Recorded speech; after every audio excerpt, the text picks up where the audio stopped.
Presumptive Democratic nominee Joe Biden is expected to announce in the coming days who his vice presidential nominee will be.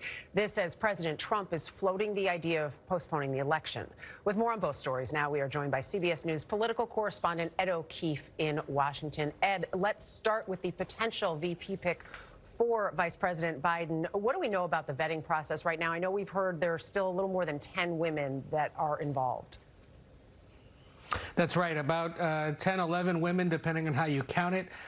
Governors, lawmakers, former Obama administration officials, most of whom we believe have been asked to submit sensitive documents about their personal finances, the history of their family, their public speeches, legislation they've proposed or voted for in the past.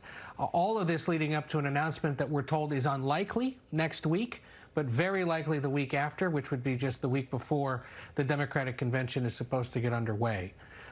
We also believe that Biden will begin interviewing some of the finalists in a bid to sort of shrink that list in the coming days. Whether he's going to do that in person or virtually, he wouldn't say. And boy, oh boy, we're trying to figure that out. And who is helping him make this pick? So he's got at least 4 people who are officially doing this. His former general counsel from when he was vice president, his good friend, Senator Chris Dodd, former Senator Chris Dodd of Connecticut, the Los Angeles Mayor Eric Garcetti, and Congresswoman Lisa Blunt Rochester from Delaware, that state's only congresswoman, the first African-American woman elected to Congress from the first state.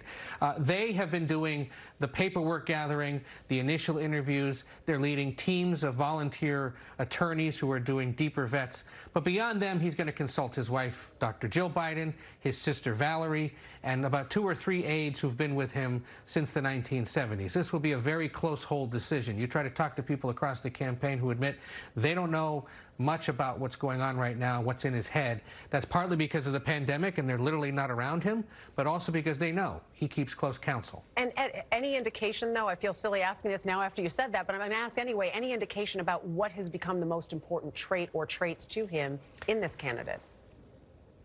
This is important because there's been a lot of conversation about, oh, this person would help them win this state, or this group of people likes this person, or she would bring this kind of experience. Remember what Biden has said publicly since the start of this. He is looking for someone with whom he can have an equally close personal and professional relationship as he did with Barack Obama, and somebody he believes can step into the job if, God forbid, something happens. Those are the 2 most critical things. And we've spent some time in the last few days talking to people who've been part of the search process for previous candidates, and they emphasize those are usually the only 2 things that matter. Can this person step into the job, and how close a relationship would they have with the president? All other things are far less critical.